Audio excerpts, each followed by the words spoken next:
Une cabane dans les arbres. Mais oui, vas-y. En forme de bateau ou de château fort, toutes les possibilités s'offrent à toi.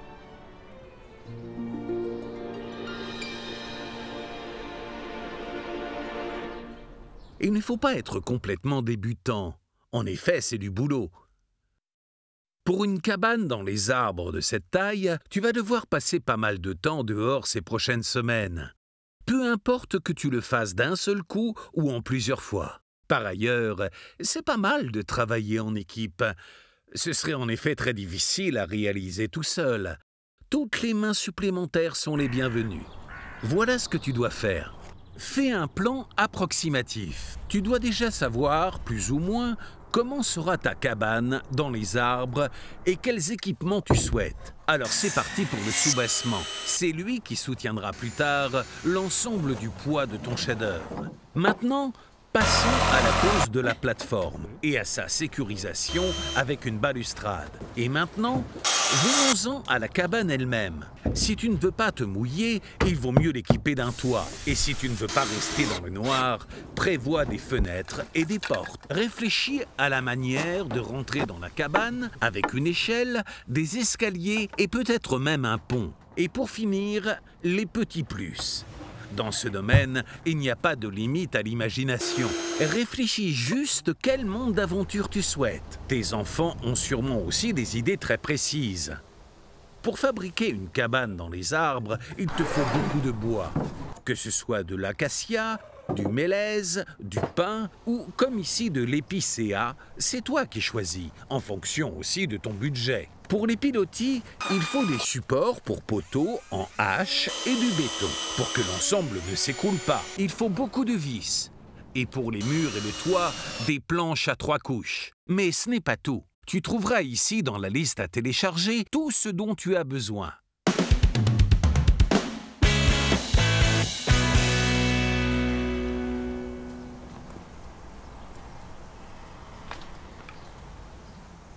Alors le voilà ton arbre. Tu as les doigts qui te démangent? Mais attends, ne démarre pas tout de suite. Chaque arbre est différent. Il faut d'abord faire le point. Un arbre sain et mature est déjà la base.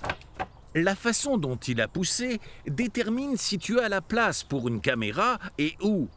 Si ton arbre ne peut pas porter de cabane ou s'il a trop de branches, des pilotis sont une bonne idée. L'avantage est que ton arbre reste totalement intact. Des vis dans le tronc, c'est pas trop. En théorie, une cabane sur pilotis peut aussi être construite autour d'un mât ou d'un éclairage. C'est comme tu veux. Dans tous les cas, assure-toi d'avoir coché tous les points essentiels auparavant. Enlève les branches mortes avec une scie ou une scie japonaise. Scie les branches de façon bien perpendiculaire pour que la surface de coupe reste aussi petite que possible. C'est comme pour couper des ongles. Par ailleurs, les branches pourries ne tomberont pas lors de la prochaine tempête. Où y a-t-il la place pour la plateforme?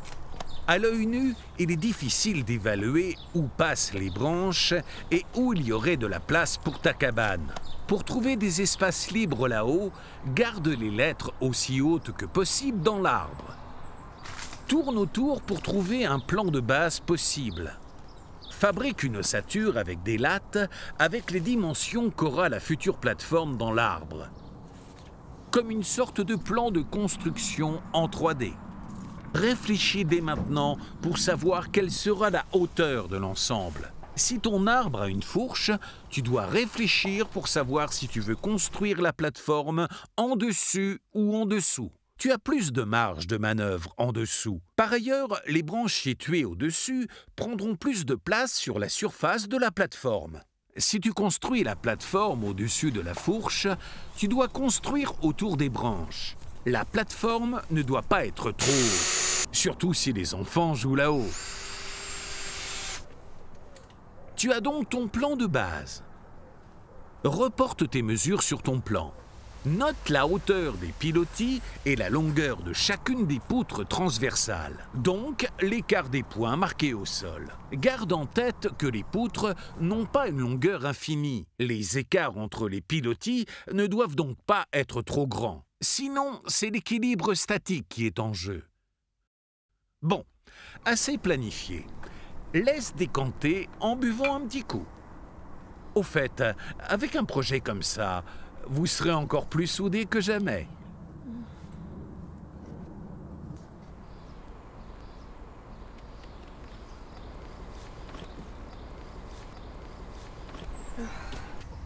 Avant de redémonter ton ossature, marque la position des pilotis pour les fondations.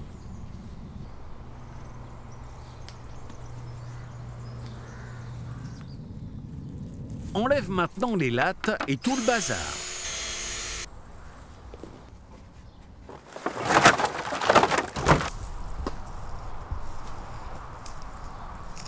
Prends ta pelle et creuse des trous pour les fondations. D'au moins 30 cm de largeur et 80 cm de profondeur ou la profondeur de protection contre le gel. Pour cela, renseigne-toi auprès du service de l'urbanisme compétent.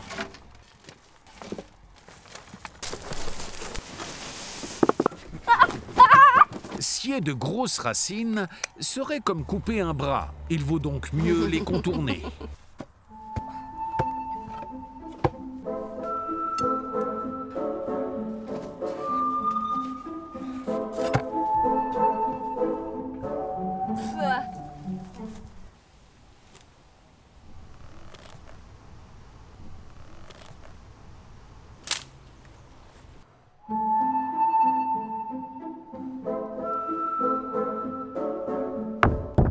Le mieux est de préparer une surface de travail.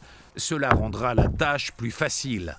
Tu as déjà déterminé la hauteur des pilotis et leurs intervalles. Tu peux ensuite scier les pilotis et les barres transversales. Pour plus de stabilité, tu as besoin, si possible, de poutres épaisses. Commence par disposer les pièces sciées au sol avant de te lancer dans le béton.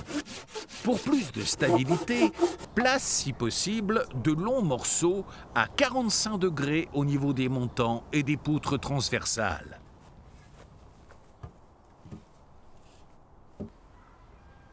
C'est bon?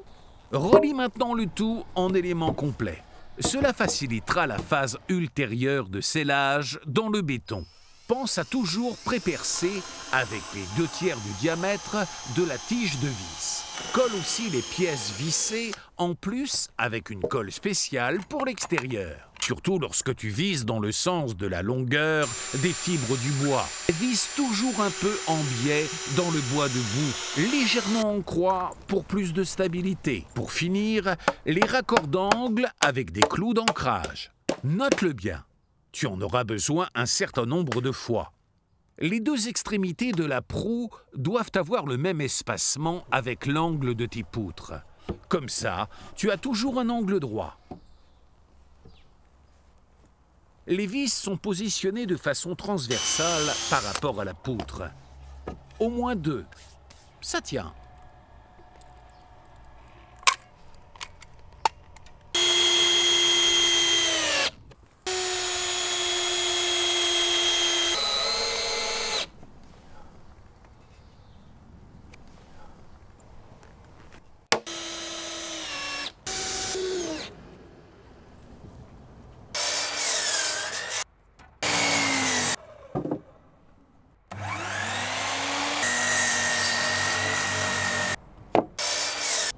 Numérote chacune de tes pièces pour garder une vue d'ensemble.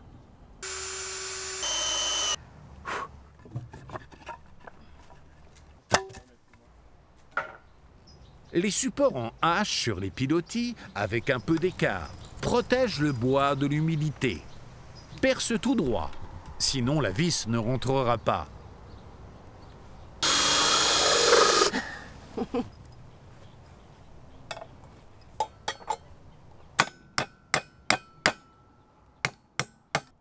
Au lieu d'une clé à cliquer, utilise une vis à frapper. Pas la peine de se compliquer la vie.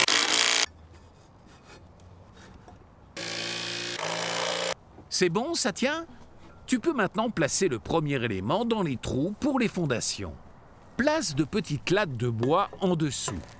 Les pilotis ne doivent pas disparaître dans les trous. L'ensemble est assez lourd, ne le sous-estime pas. Et prends le temps de bien positionner. Fixe ton élément avec des lattes longues. Ainsi, il ne basculera pas.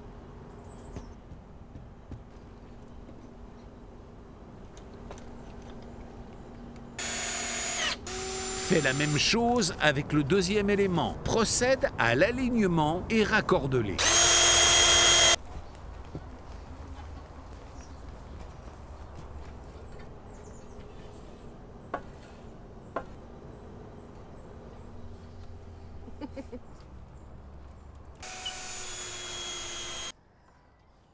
Maintenant vient le béton.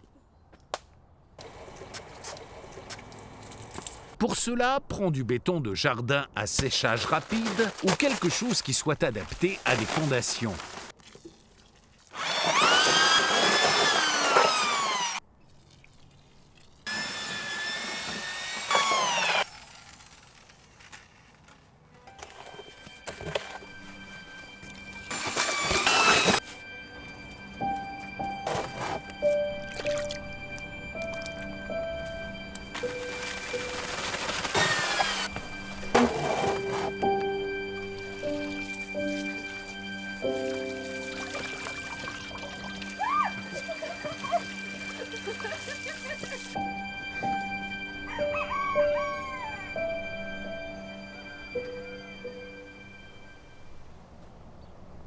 Une fois que le béton est durci, enlève les supports en bois.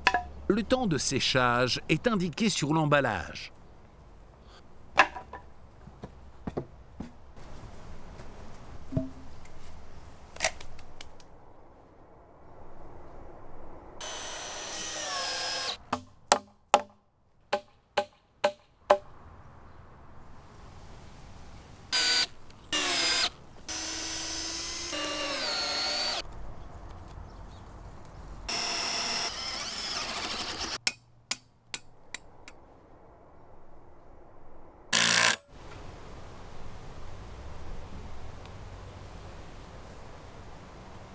Pour le deuxième soubassement, les angles sont plus compliqués et la procédure est donc un peu différente. Place la poutre transversale par-dessus et marque un angle oblique, de préférence du côté où il y a déjà une poutre transversale par-dessus. Marque grossièrement de quelle longueur ta poutre doit être. À cet emplacement, laisse un peu d'espace pour faire ton pont. Mieux vaut que ce soit trop long. Si elle sera compliquée, une fois que tu as fait ça avec les deux poutres, pose-les au sol. En marquant les points d'intersection, tu détermines l'angle d'onglet. Pour couper l'angle d'onglet, utilise de préférence une scie à traction et à onglet. Sans l'aide d'une butée, on ne rigole pas avec ces découpes à main levée. Si tu n'as pas fixé le bois correctement, il y a des risques de blessure.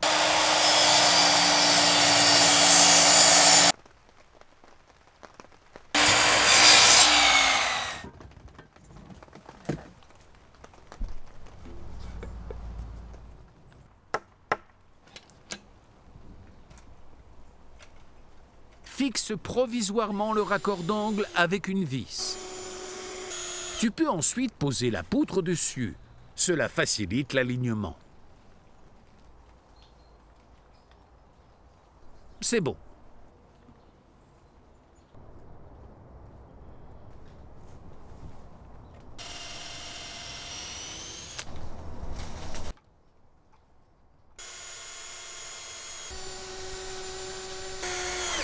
N'oublie pas là non plus le cintre. Tu dois l'adapter à l'angle dans différentes directions. Dessine autant que possible directement sur l'objet.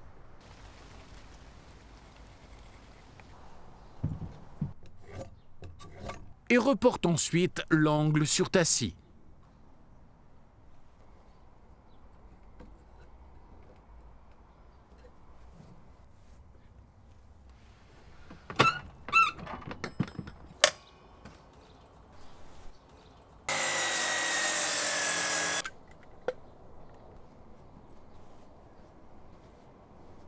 Fixe à nouveau le cintre avec au moins 2 vis.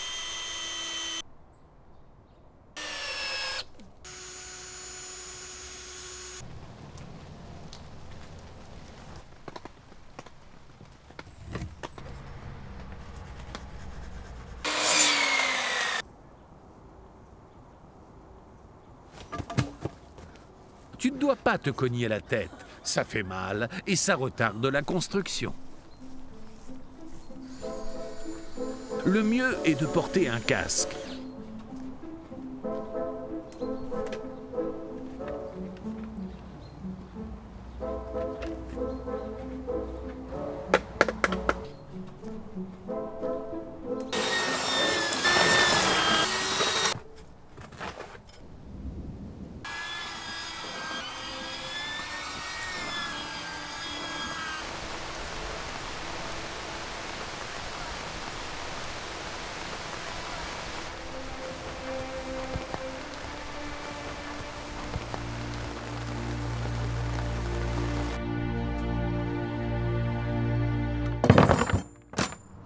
S'il y a de grosses racines ou autre chose, là où tu avais prévu un pilotis, tu peux aussi accrocher un côté de la poutre dans l'arbre.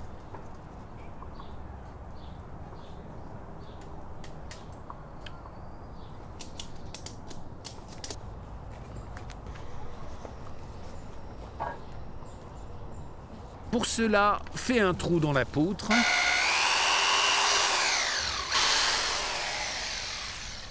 Raccourcis une barre filetée et visse-la avec des rondelles et des écrous. L'élingue ronde vient ensuite, si possible, verticalement par-dessus une grosse branche. Relie l'écrou à l'œil et l'élingue ronde avec un câble en acier. Plusieurs serre-câbles renforcent encore la stabilité. Pense juste à une chose. Une chaîne n'a que la solidité de son maillon le plus faible. Il est donc inutile d'acheter un câble d'acier pouvant supporter le poids d'un pétrolier si ton écrou à œil casse déjà avec le poids de 3 personnes.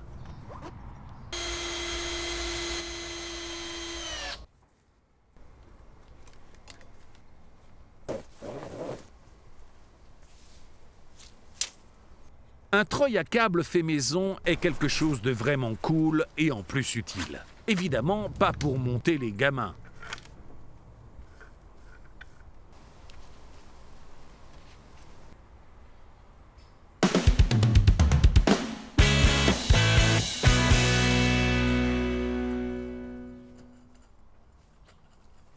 Et maintenant, passons à la plateforme. Par exemple, avec 4 x 8 poutres. Dispose les poutres autour des branches.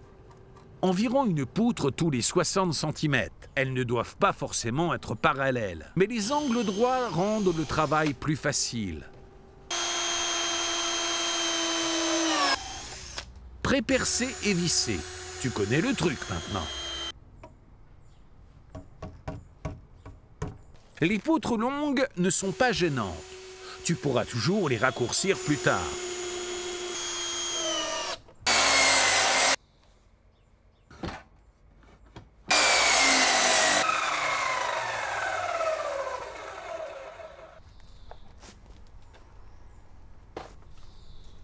Là où tu ne peux pas respecter les 70 cm, alterne.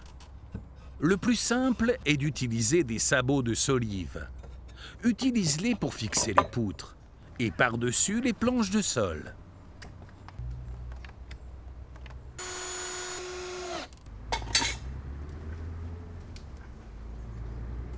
Si les poutres sont en oblique, les unes sur les autres, marque l'angle.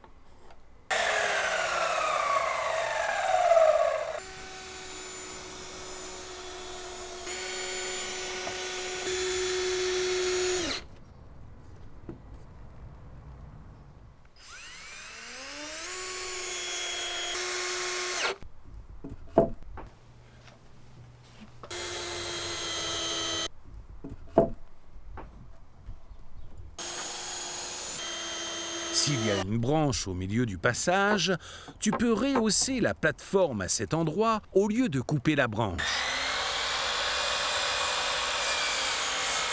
Ne te prends pas la tête, il n'y a pas de solution modèle. Sois créatif.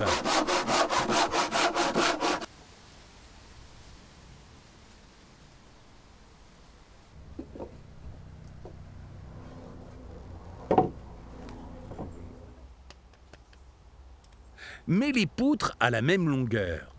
Cordeau à poudre pour l'alignement. C'est possible aussi avec une latte.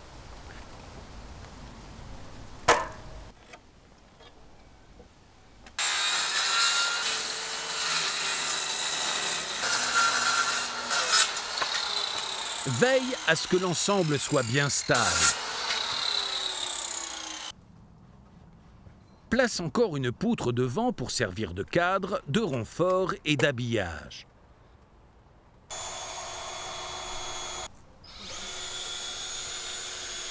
Elle servira aussi plus tard de point de fixation pour la balustrade. Fais la même chose de l'autre côté, il faut que ça ressemble à quelque chose quand même.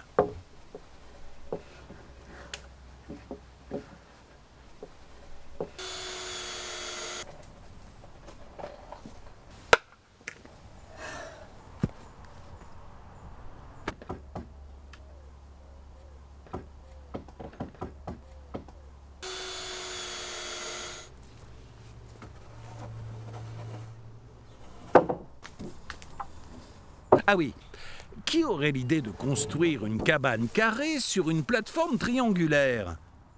Ici, le point de départ est précisément un soubassement triangulaire sur lequel on construit une cabane carrée. Pas besoin d'être un génie pour voir que ça ne marche pas. Pour transférer la charge, il faut encore des cintres, évidemment. Ils permettent de transférer le poids sur les pilotis scellés dans le béton.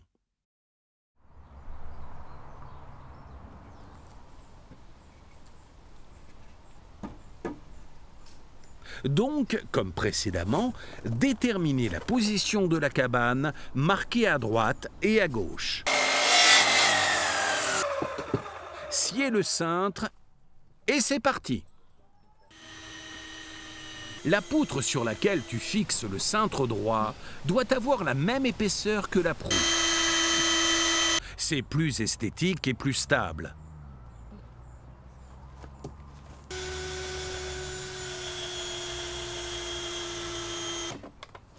Et maintenant, les autres poutres. Comme pour la première plateforme, ce n'est donc pas un problème pour toi. La construction de ta cabane dure plusieurs semaines. C'est pourquoi tu dois stocker le bois sur de petites traverses pour qu'il ne soit pas en contact avec le sol humide. Et lorsqu'il pleut, mets une bâche par-dessus. Ça suffit pour l'instant.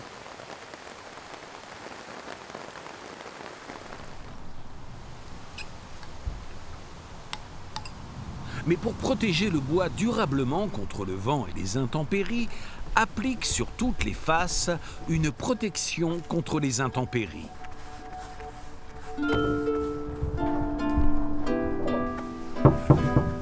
La lasure ne doit en aucun cas se retrouver dans les nappes phréatiques.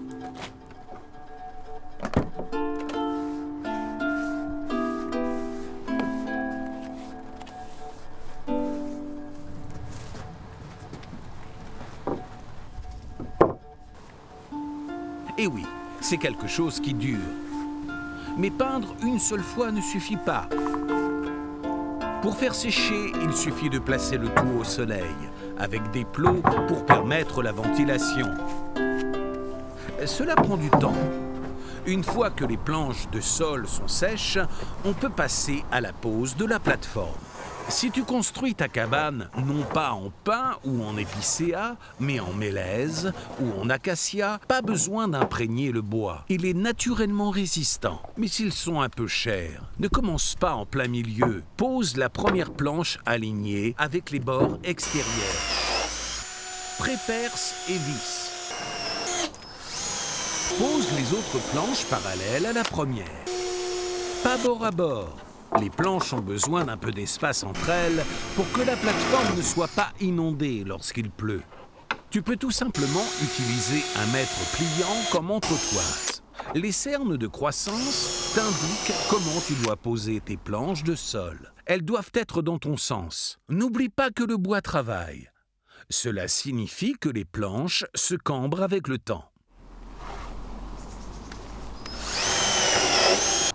Installe de nouvelles planches si la surface de contact est trop restreinte et que tu ne peux pas fixer les planches.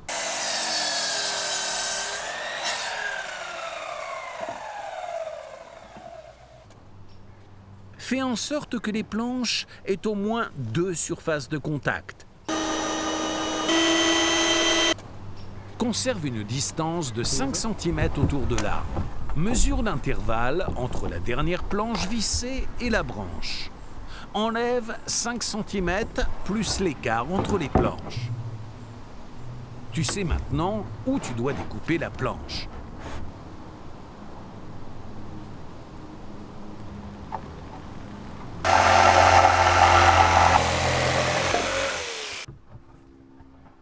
C'est bon.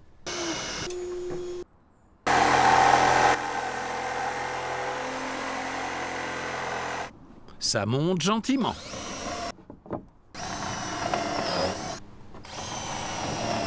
Il n'est pas exagéré de protéger tes enfants avec un baudrier.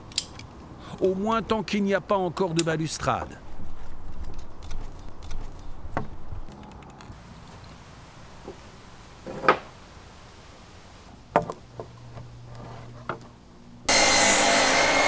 Même le meilleur des plans n'est pas parfait. Pense à une chose, l'arbre était là avant toi. Avant de scier une branche, essaye plutôt de construire autour.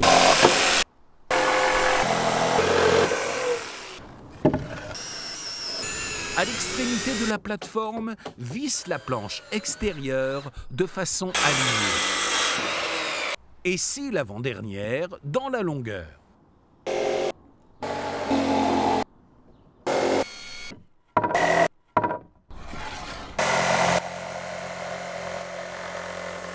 La trappe dans le sol sert d'entrée vers la plateforme depuis le bas. Marque. Règle la profondeur d'immersion exactement en fonction de la profondeur des planches de sol, puis découpe.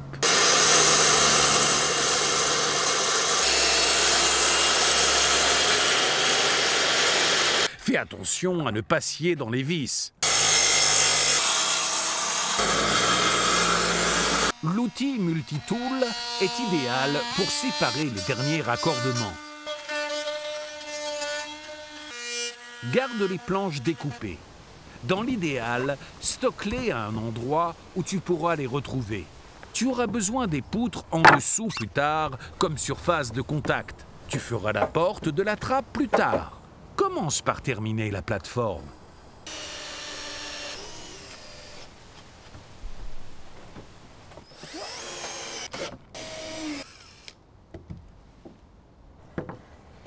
Tu peux maintenant scier les planches qui dépassent. Si tu as soudainement l'idée d'agrandir la plateforme, tu peux le faire tout simplement.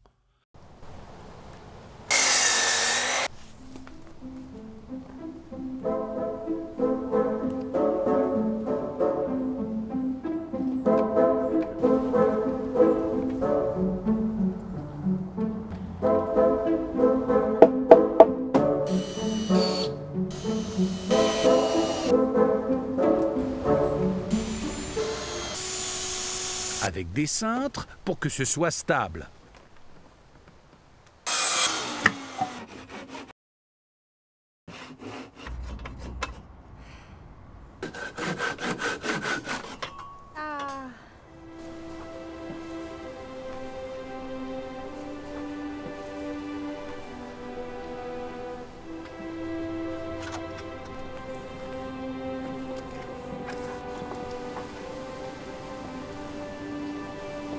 Là où il n'y a pas encore de cabane de prévu, sécurise la plateforme avec une balustrade.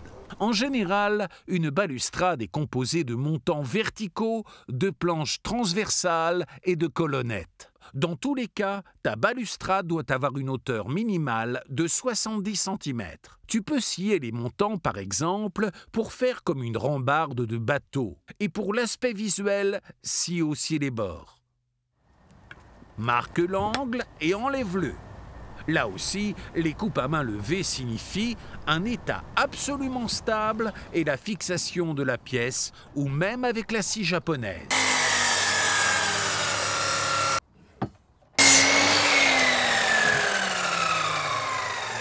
C'est particulièrement chouette lorsque la main courante est terminée. Réalise une main courante et des montants de même largeur.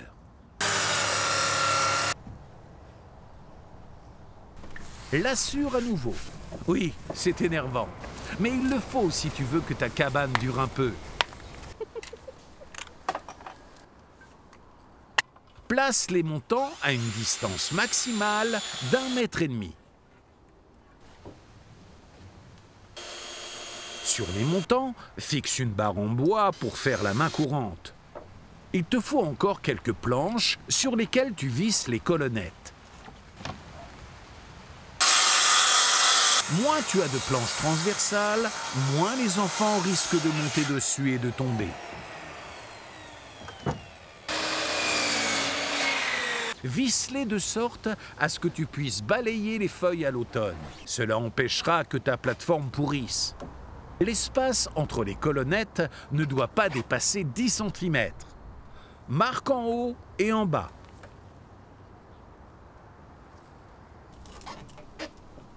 Pré-perce à nouveau. Et c'est parti. C'est presque de la routine maintenant. Rabote un peu pour que la main courante s'adapte mieux dessus. Place les deux mains courantes l'une sur l'autre dans les angles. Marque les deux angles. Et découpe à l'onglet.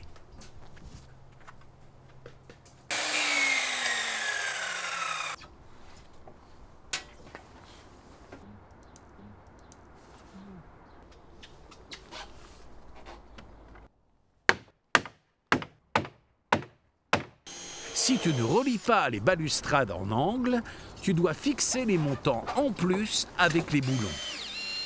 Les balustrades se tiennent maintenant mutuellement.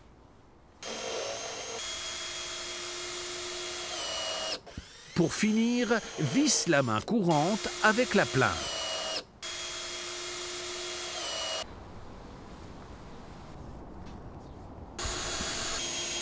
Après ça, termine chaque côté de la balustrade. Mais laisse-en une libre. Tu veux en effet pouvoir monter et descendre sans problème.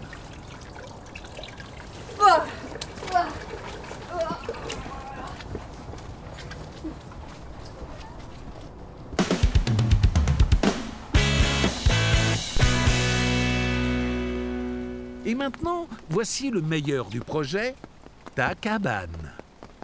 Pour commencer, fais-toi une vue d'ensemble. Quelle doit être la surface de base de ta cabane et celle du balcon?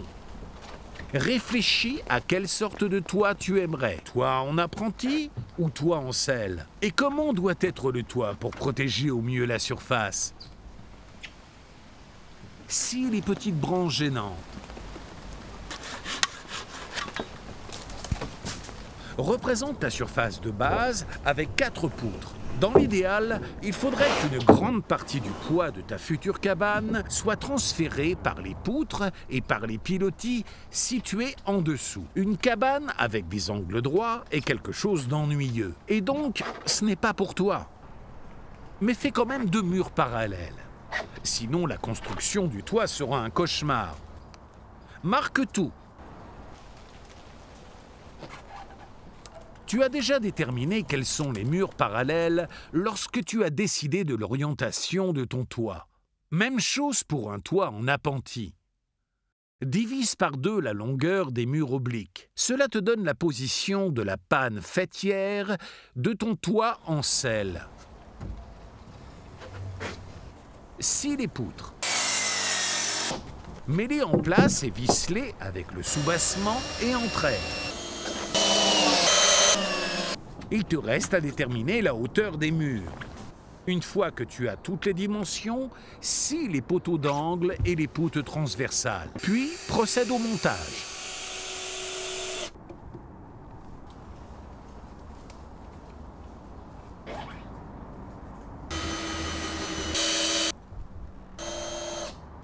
Mesure la construction et calcule le nombre de plaques dont tu as besoin. Les panneaux de particules grossières et les plaques 3 couches doivent subir un traitement ultérieur. Si tes murs sont plus larges que tes planches, tu as besoin de poutres de support aux intersections des éléments individuels, des portes et des passages. Tu pourras ainsi visser les éléments de plaques.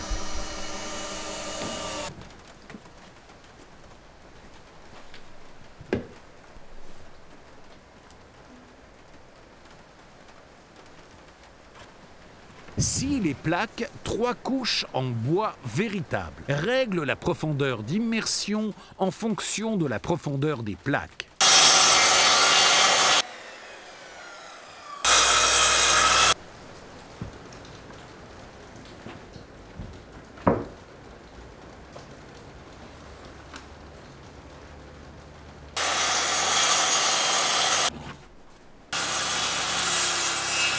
Beschrifte die Wandelemente, dann weißt du, wo was später hinkommt.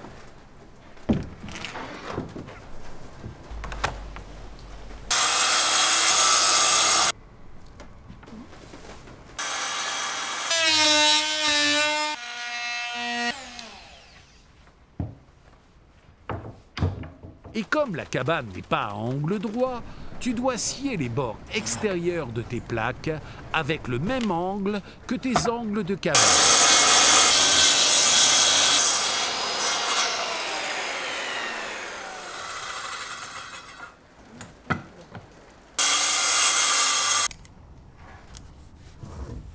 Tu es totalement libre de choisir la forme de fenêtre que tu veux. Tu peux les faire carrées, comme pour une maison normale, ou rondes, par exemple, comme sur un bateau. Tu peux tracer un cercle très facilement.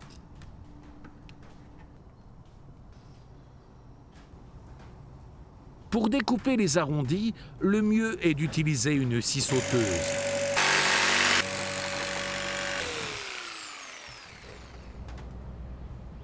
Plus il y a de fenêtres, plus ta cabane sera lumineuse. C'est un calcul simple. Tu veux aussi avoir de la vue? Place donc les fenêtres à hauteur des yeux.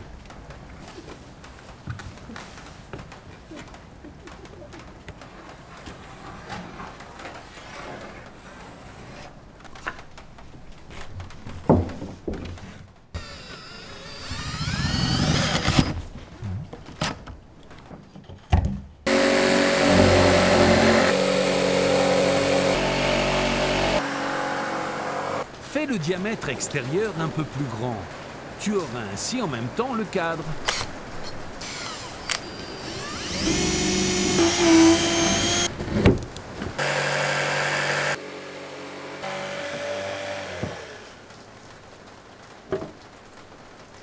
Et tu scies le second cadre dans le reste de plaques.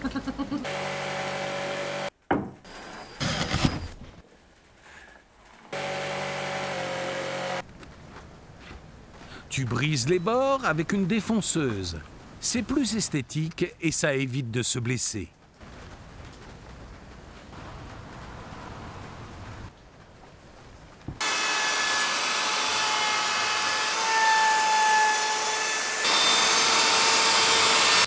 Passe encore la ponceuse excentrique par-dessus.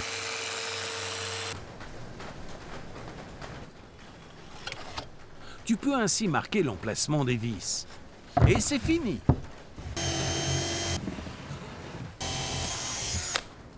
Tu as compris le principe? Bon. Eh bien, tu peux assembler le tout.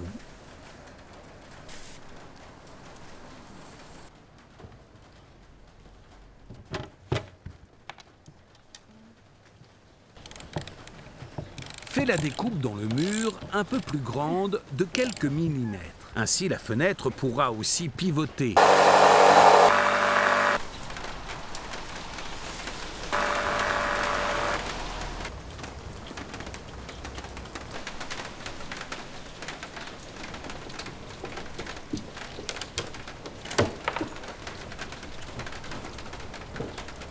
Et pour finir, invente un mécanisme de rotation.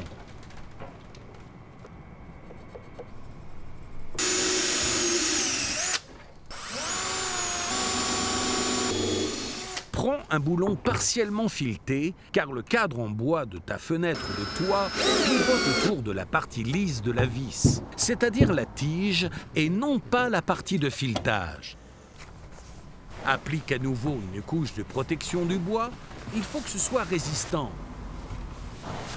Empile le tout avec suffisamment d'espace et laisse sécher. Un palan peut te faciliter le travail. Fais attention à ce que personne ne se balade autour de la plateforme. Car si une plaque tombe, un casque ne sera pas d'un grand secours.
Et maintenant le toit.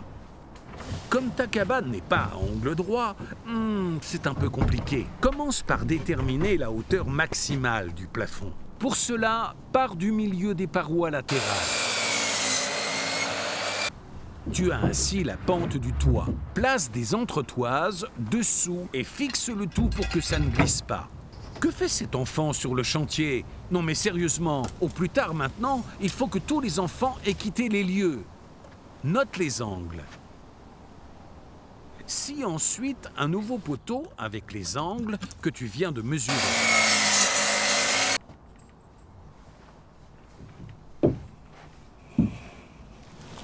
Puis la longueur des murs pignons pour pouvoir fermer les côtés et les porter.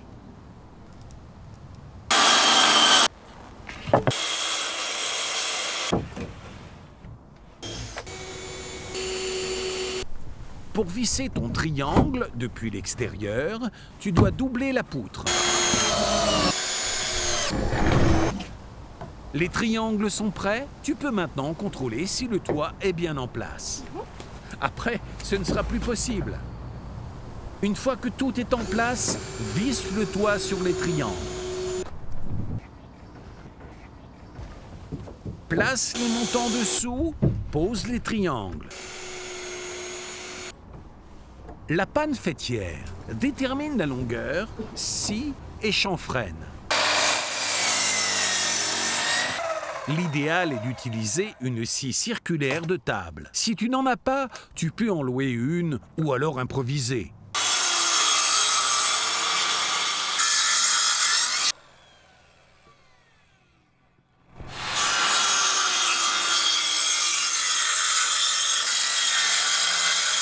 Lorsque tu n'as pas le bon outillage, tu as besoin de volonté. Sinon, c'est le désespoir.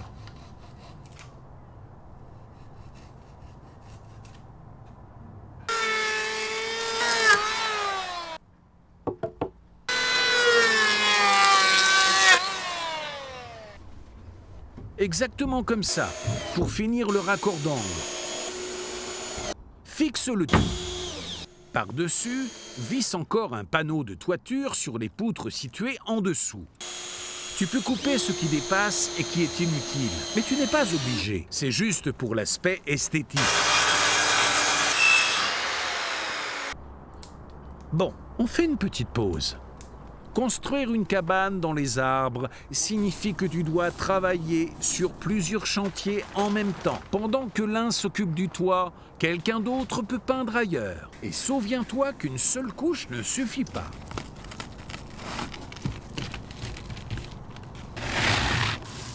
Barre d'eau bitumée et ton toit est étanche.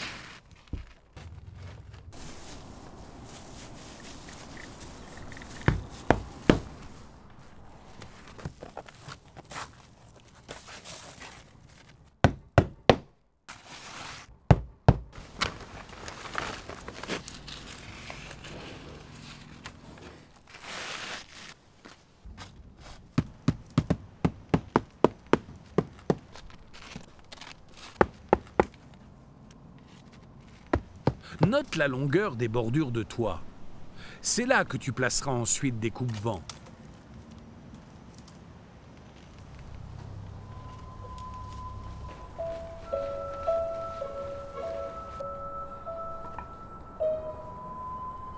Bon, on range un peu.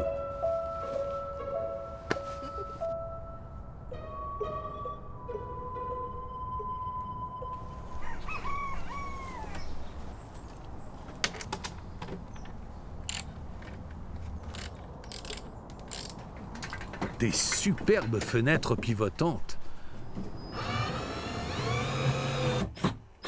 Vis, c'est terminé. Et pour finir, les fenêtres vitrées. Commence par visser fermement la fenêtre d'en bas. Comme ça, la vitre ne peut pas t'échapper. En effet, elle n'est que coincée dans le cadre et non pas montée de façon fixe.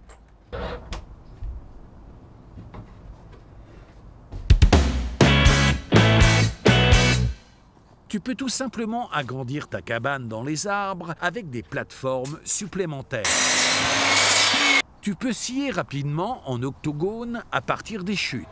Divise les 360 degrés de ton cercle par le nombre d'angles de ta plateforme. Divise ce nombre à nouveau par 2 et tu as l'angle d'onglet de chacune des parties. Tu peux visser directement sur du bois qui n'est plus vivant, pas sur les arbres vivants. Une barre filetée permet de rendre les liaisons vraiment stables. Forêt Forstner percée. Place une barre filetée et raccourcis-la en conséquence.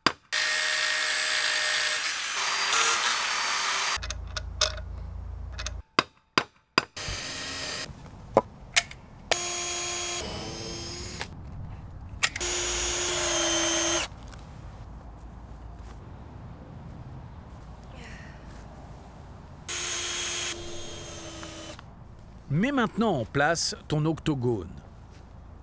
Tu peux ensuite coller et visser. Cette fois, ça tient. Là encore, utilise les cintres pour le montage. En théorie, tu peux aussi travailler avec des supports. Depuis la plateforme, un petit pont suspendu en direction du tronc doit mener à la cabane. Le point d'arrivée est constitué de 2 supports avec une poutre. Mesure la longueur. Reporte les angles sur les poutres.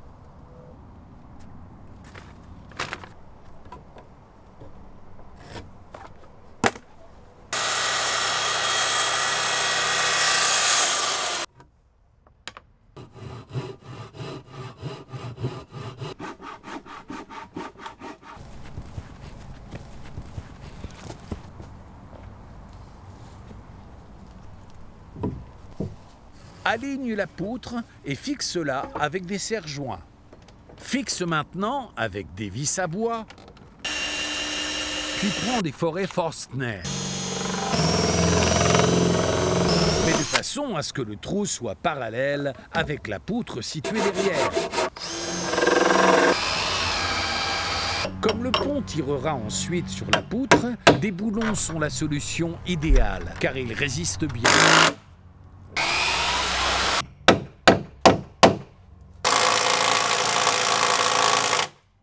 Le pont est assemblé avec des chaînes sur lesquelles on place ensuite des planches de bois. Détermine la longueur de la chaîne. Tu dois non seulement tenir compte de la longueur de ton pont, mais aussi du fait qu'il prend un peu et est aussi fixé à d'autres endroits.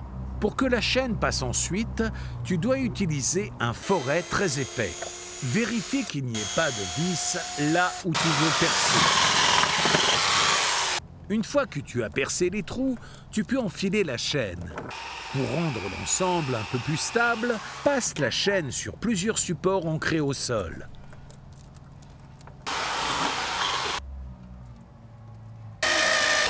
Provisoirement, tu peux fixer la chaîne avec des vis ou une barre filetée. Les chaînes doivent, si possible, avoir la même longueur et ne doivent pas se tordre. Sinon, tu ne pourras pas fixer les planches par la suite. Venons-en justement aux planches. Scie une rainure dans les planches du pont de la largeur d'un maillon de chaîne afin de pouvoir les mettre sur les chaînes.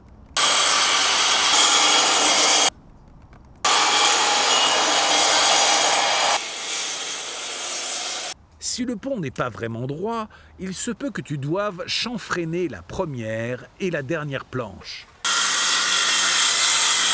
C'est bon ? Ensuite, fixe le tout.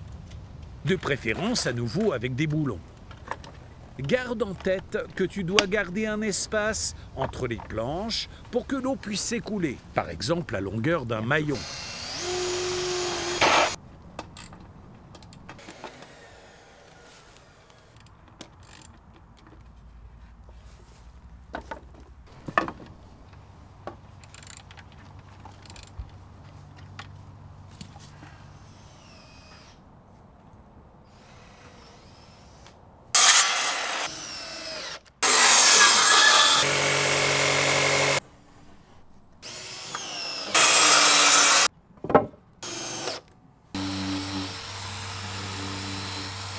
Et maintenant, la touche finale. C'est encore un peu branlant? Que dirais-tu d'une balustrade?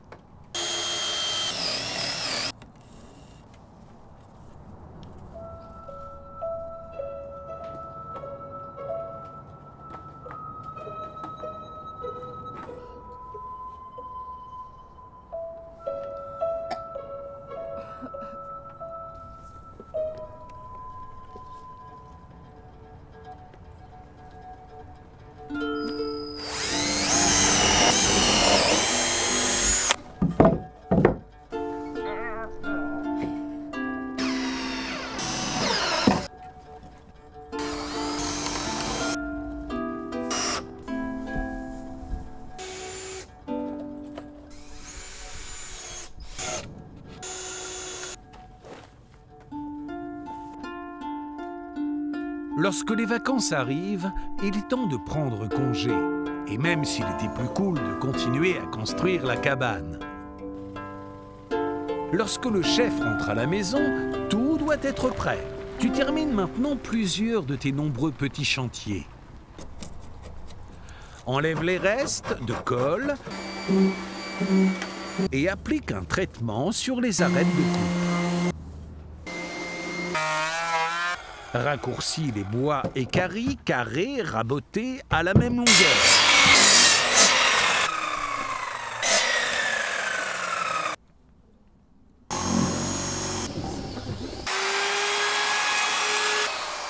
Fraise les bords. Et mets-les en place.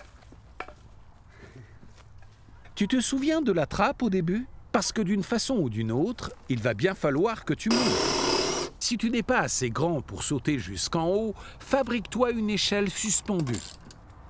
Tu peux pour cela utiliser les mêmes chaînes que celles que tu as utilisées pour le pont et fixe les marches avec des serre-câbles. Garde en tête que des mains d'enfant doivent pouvoir s'accrocher sur les barreaux. Donc, ne prends pas des poutres trop larges. Tu peux aussi en prendre des rondes, comme tu veux.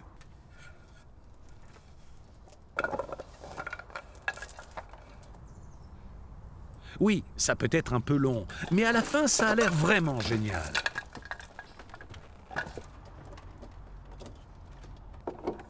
Raccorde la chaîne à l'arrière avec une manille.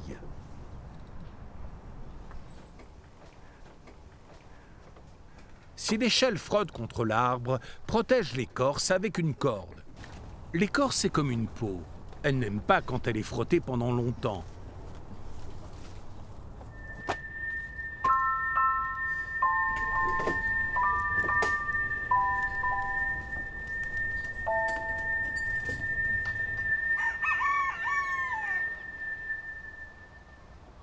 Pour l'instant, le pont n'est fixé que de façon provisoire. Tu dois maintenant réfléchir pour savoir comment l'ensemble va survivre de façon durable. Il y a pour cela plusieurs solutions. L'une d'entre elles consiste à utiliser des tendeurs et un câble d'acier. Tu utilises ainsi la force de l'arbre pour assurer durablement le pont. Et comme un câble abîmerait l'arbre, prends plutôt une élingue ronde. Tu y fixes le câble et les tendeurs. Tu as encore une idée d'agrandissement? Aucun problème, sois créatif.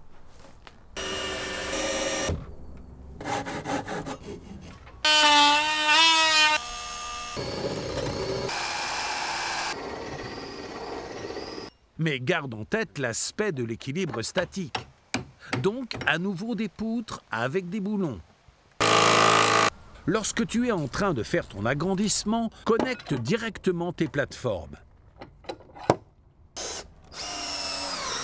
Avec une barre filetée, tu laisses à l'ensemble suffisamment de jeu pour que les plateformes puissent bouger indépendamment les unes des autres. Sinon, des forces extrêmes s'exerceraient sur une poutre en cas de vent fort, par exemple. C'est pourquoi le pont de liaison doit avoir un peu de jeu. Pour pouvoir poser des planches ici aussi, pose à nouveau des renforts transversaux.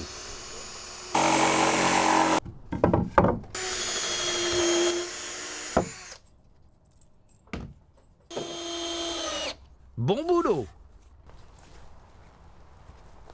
Tu ne veux plus qu'un seul accès? Que dirais-tu d'une véritable échelle de marin? D'un escalier? Commence par réfléchir à l'inclinaison.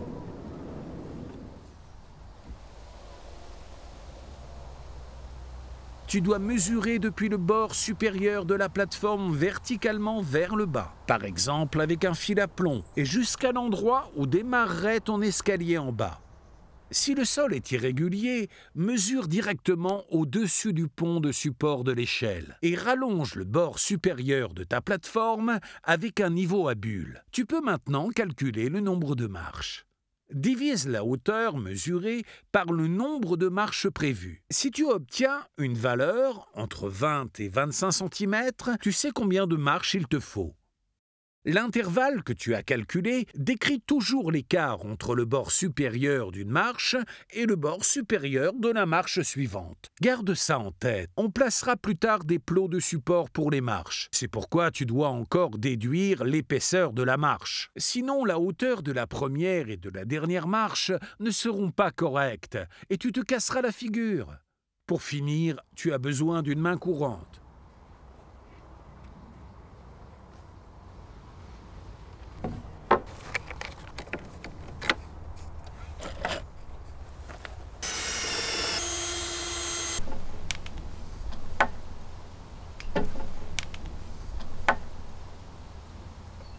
Tu peux l'intégrer dans la joue.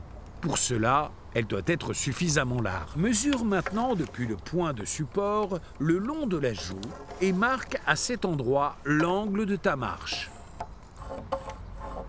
C'est le bord supérieur. Passons maintenant à la main courante. Il ne doit pas y avoir de vis sur la trajectoire. Avec une latte et une rondelle, marque les trous de ta main courante à intervalles réguliers.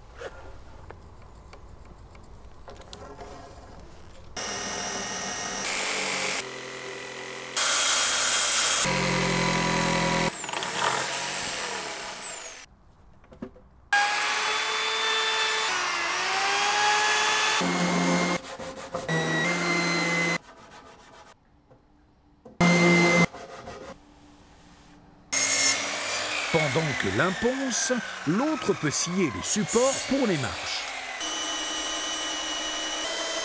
Monte-les maintenant à l'aide des marquages.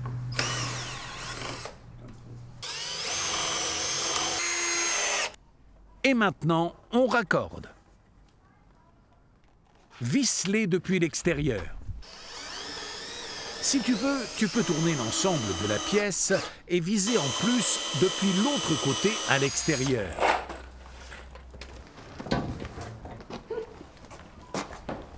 Installe l'échelle et regarde à quoi ça ressemble. Oriente-la de sorte à ce que la plateforme devienne quasiment la dernière marche. Donc, l'écart entre la plateforme et la dernière marche doit être le même que pour les autres marches. Sinon, on risque de trébucher à cet endroit. Marque en haut, au niveau de la plateforme, une encoche dans la joue, précisément là où la joue sera installée par la suite.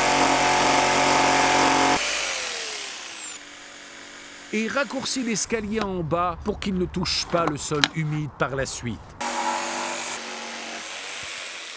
Tu as le choix de sceller l'échelle dans du béton ou de la rendre amovible.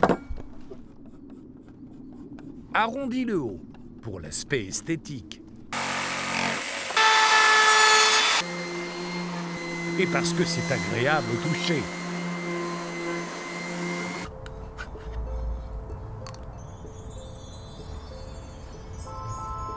Que fait donc ta fille ?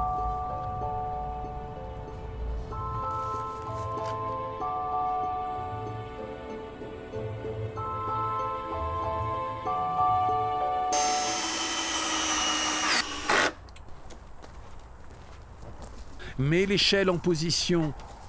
La fondation se place là où les supports en L pour poteau entrent dans le sol.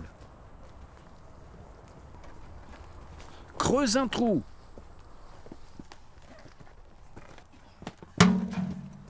Que pense ton voisin ?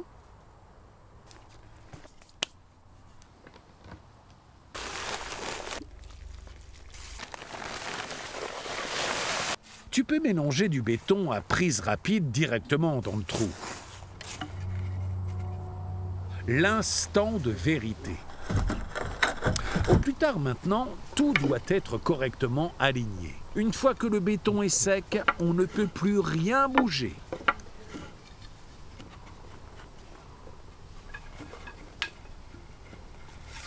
Vitesse en haut avec la plateforme. Si tu n'en as pas encore assez, cherche de petits chantiers que tu peux réaliser dans le noir.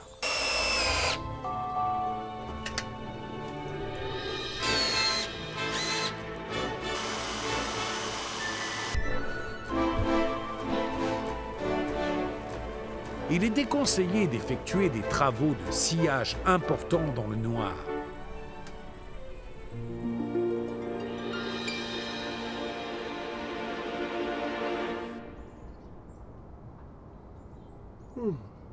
Ok ? Depuis l'estrade jusqu'à la cabane, tu as une échelle, mais comment accèdes-tu à l'estrade ?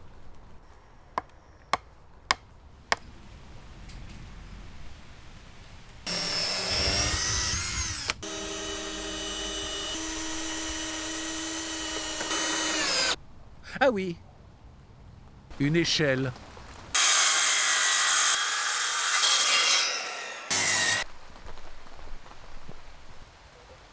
Utilise les chutes pour fabriquer une échelle toute simple.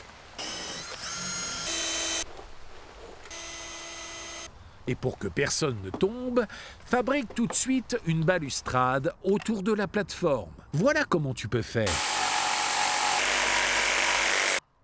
Dans les angles de ta plateforme, monte des supports qui vont jusqu'à dans le sol et qui soient à une hauteur agréable jusqu'à ta hanche depuis ta plateforme. Tu viens de le fabriquer, mais c'est en plein milieu. Et si ça casse, pas de panique. Ce n'est pas non plus un piano.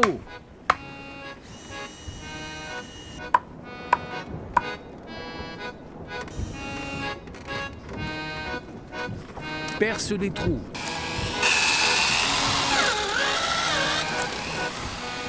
Passe le câble dedans.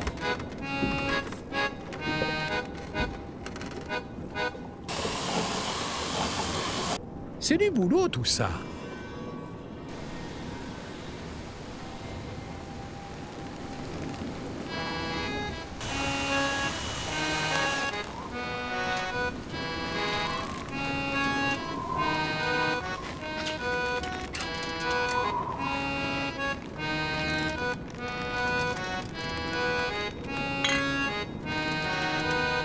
Soit vous ne pouvez plus vous encadrer, soit au contraire, vous vous entendez mieux que jamais.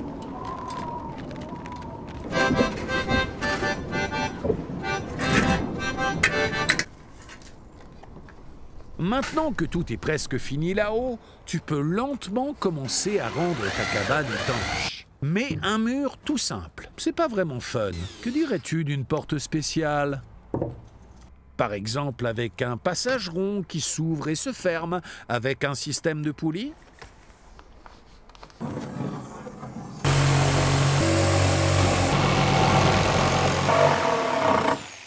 Fais un trou suffisamment grand pour pouvoir y entrer encore dans 5 ans.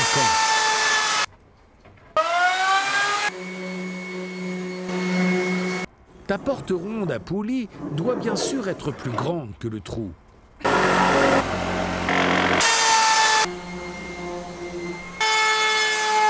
Avec la défonceuse, une butée parallèle et une tête de rainurage de surface fait une rainure tout autour de ta porte.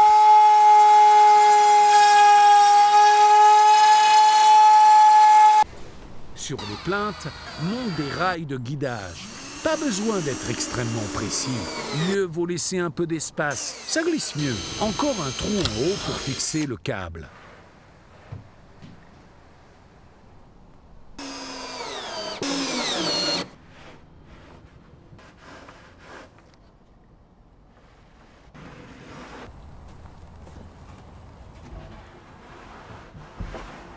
Ouvert, fermé, c'est facile. Place un taquet pour corde. Le chef-d'œuvre est terminé. Ah oui, au fait, la trappe. C'est le moment de la fabriquer. Cherche de belles baguettes de bois. Et visse-les, si possible, loin à l'extérieur, sur les planches pour la trappe. Sur chaque planche. Place encore des charnières dessus.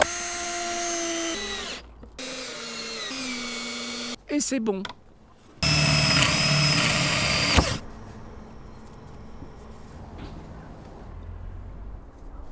Avec un treuil à câble, tu peux ouvrir ta trappe depuis en bas. C'est trop chouette.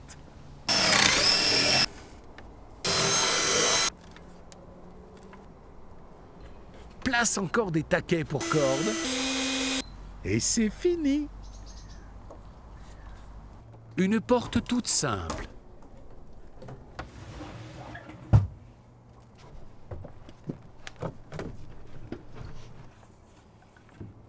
Découpe une plaque à la bonne dimension. Enlève les poutres qui gênent.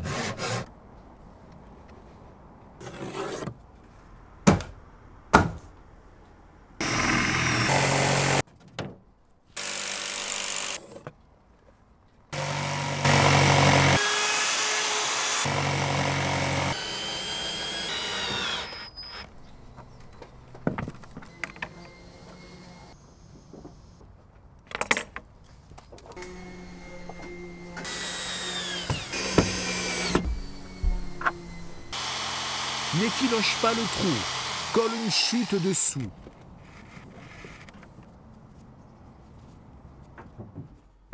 Double une butée pour la porte.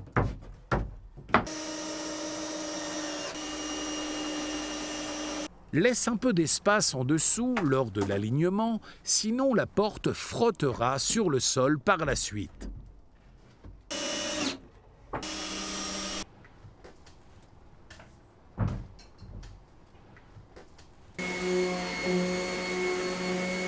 Tu te souviens, il y avait des branches en travers. Et c'est pour cette raison que tu as fait la plateforme plus haute et autour des branches. Pour que la hauteur de la balustrade soit correcte, tu dois aussi placer la balustrade un peu plus haut à cet endroit. Cela crée un balcon en hauteur. C'est même encore plus chic. Pour que la balustrade se termine proprement, tu dois à nouveau couper en onglets.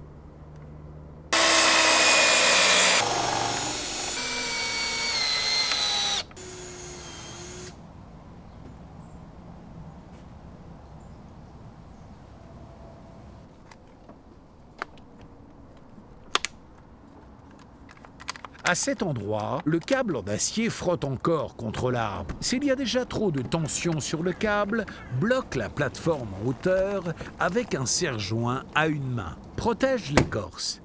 Très bien.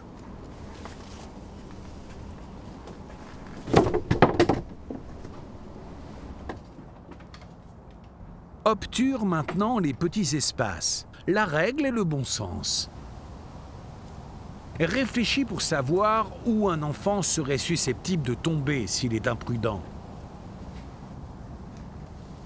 Regarde chez toi pour dénicher ce dont tu ne te sers pas depuis une éternité. Tu pourrais maintenant en avoir besoin.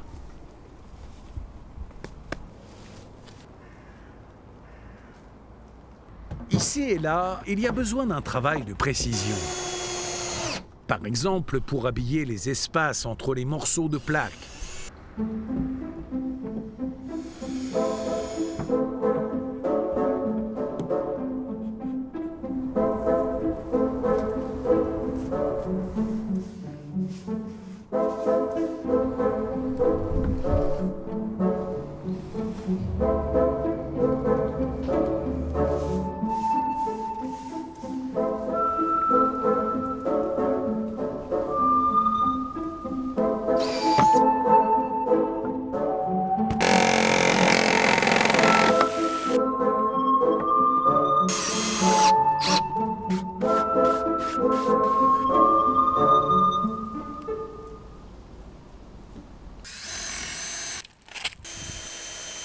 Pour que ta voiture ne s'envole pas à la prochaine tempête et que l'humidité ne s'infiltre pas dessous, visse encore des coups de vent.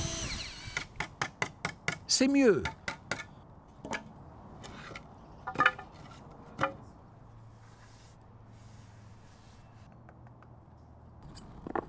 Tu as encore trouvé des chutes? Est-ce que tu as déjà percé un pneu en caoutchouc?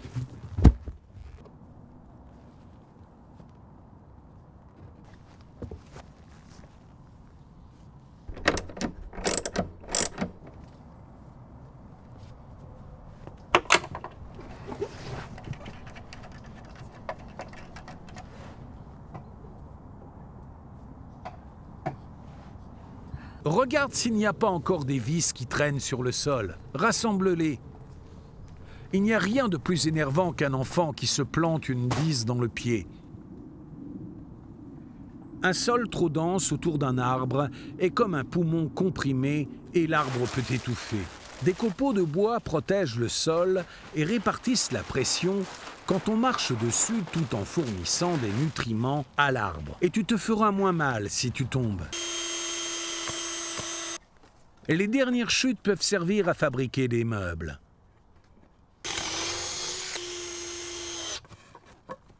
Un modèle unique.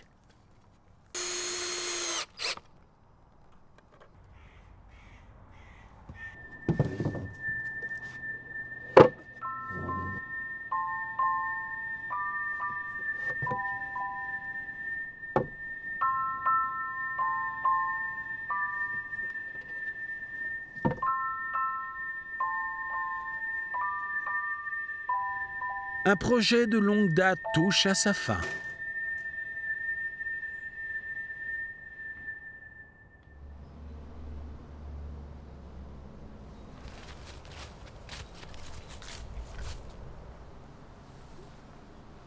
Mais tu auras véritablement fini lorsque le chef le dira.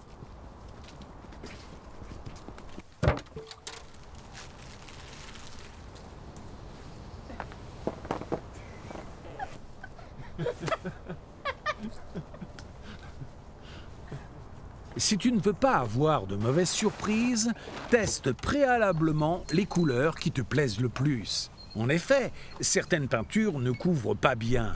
Il faut que la couleur soit bien visible.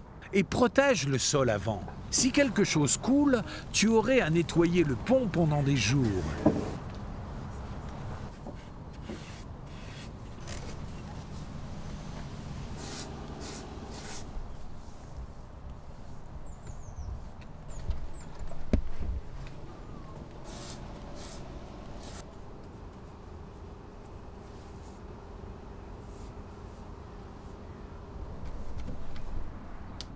Soit tu protèges, soit tu frottes.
Ta cabane dans les arbres?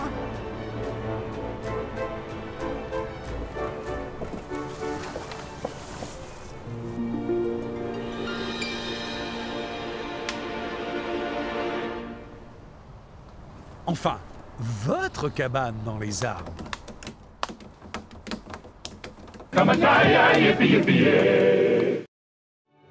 Bon, eh bien maintenant les enfants sont occupés. Tu peux maintenant t'occuper de projets pour les grands. Si tu n'en as pas assez de ces semaines harassantes, jette un œil à nos vidéos et choisis ton prochain défi. Il y a toujours quelque chose à faire avec l'atelier Brico en bas.